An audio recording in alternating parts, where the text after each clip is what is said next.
এই মিষ্টি মেয়েটা আল্লাহর নবীর কাছে এসেছে। আমি অমনি বুঝে ফেলেছি আল্লাহর নবীর মনটায় মহিলা জয় করে নিবে। আল্লাহু আকবার, জোরে বলেন আল্লাহু আকবার। বনি মুস্তালিক যুদ্ধে আমার দুইজন আম্মাজান ছিলেন, একজন হযরত আয়েশা রাদিয়াল্লাহু তাআলা আনহা, আর একজন উম্মু সালমা রাদিয়াল্লাহু তাআলা আনহা। তার সাথে আবার আরেকজন যোগ হলেন জুয়াইরিয়া রাদিয়াল্লাহু তাআলা আনহা। আল্লাহর হাবিব জুয়াইরিয়াকে বিবাহ করার পরে সকল সাহাবী বনি মুস্তালিকের সব যুদ্ধবন্দীকে মুক্ত করে দেন। আম্মা আয়েশা বলেন, আমি এমন কোন মহিলা দেখি নাই জুয়াইরিয়ার চেয়ে বরকতময় তার সম্প্রদায়ের জন্যে। কারণ হলো এক জুয়াইরিয়াকে বিবাহ করার কারণে বনি মুস্তালিকের সকল যুদ্ধবন্দীদেরকে সাহাবায়ে কেরাম মুক্ত করে দেয়। জোরে বলেন না সুবহানাল্লাহ। সেটি আম্মাজান বলেছেন যে জুয়াইরিয়া এমন একজন বরকতময় মহিলা, বরকতপূর্ণ মহিলা, যার কারণে তার বংশের, বাবার বংশের সব যুদ্ধবন্দীকে মুক্ত করে দেওয়া হয়। আযমু বারাকাতা, সুবহানাল্লাহ। এরপরে আম্মা আয়েশা সিদ্দিকা রাদিয়াল্লাহু তাআলা আনহা আরেকটা বর্ণনা করেছেন।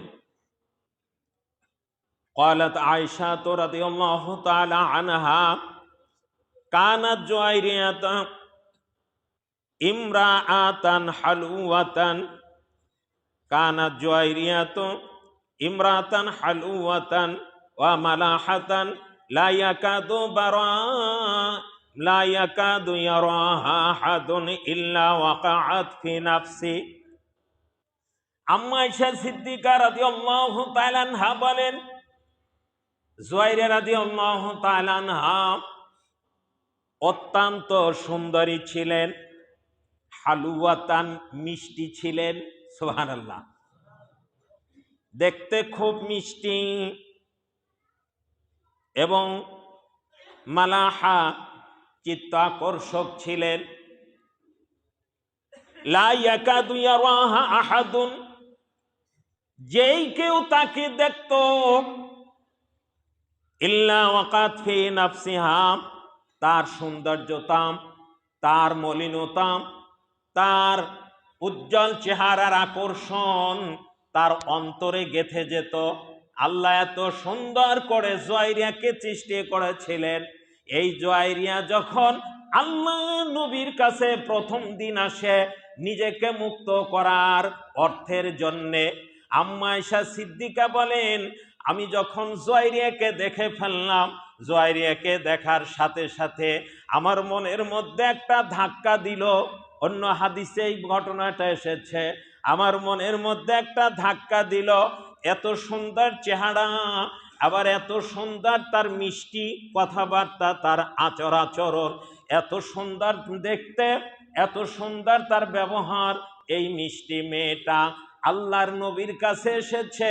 আমি অমনি বুঝে ফেলেছি আল্লাহর নবীর মনটায় মহিলা জয় করে নিবে। আল্লাহু আকবার, জোরে বলেন আল্লাহু আকবার। ঘটনা তাই হয়ে গেল। আল্লাহর নবীর কাছে আসার সাথে সাথে নবীকে যখন প্রস্তাব দিল, ইয়া রাসূলুল্লাহ, আমার মুক্তি মুকাতাবাত যে চুক্তি করেছি এর অর্থ 9 উকিয়া স্বর্ণ আমার ব্যবস্থা করে দিন। আল্লাহর নবী ঘটনা বলেছিলাম যে আমি এর চেয়ে উত্তম জিনিস যদি দেই, বলে কি? বলে আমি তোমাকে মুক্ত করে দিয়ে আমি তোমাকে বিবাহ বন্ধনে আবদ্ধ করে আমার বিবিদের অন্তর্ভুক্ত করব। জুয়াইরিয়া রাদিয়াল্লাহু তাআলা আনহা আনন্দের কান্না কেঁদে বললেন, ইয়া রাসূলুল্লাহ, আমি তো রাজি। জুয়াইরিয়া রাদিয়াল্লাহু তাআলা আনহা পরবর্তীতে বলেছেন, আল্লাহ রাসূল এই মোরাইসি কূপের কাছে আসার 3 দিন আগে এক রাত্রিতে আমি স্বপ্ন দেখি মদিনা থেকে চন্দ্র ছুটে এসে আমার কোলের মধ্যে এসে মিলিয়ে যায়। আমি এই স্বপ্নের ব্যাখ্যাটা কাউকে বলি নাই, কিন্তু যেই দিন আল্লাহর নবী এই প্রস্তাব আমাকে দিলেন, ওই দিনে আমি আল্লাহর শুকরিয়া আদায় করে বুঝতে পারলাম ওই স্বপ্নটা এই স্বপ্ন যে আল্লাহ রাসূল আমার স্বামী হয়ে গেলেন। আল্লাহ আগেই দেখিয়েছিলেন।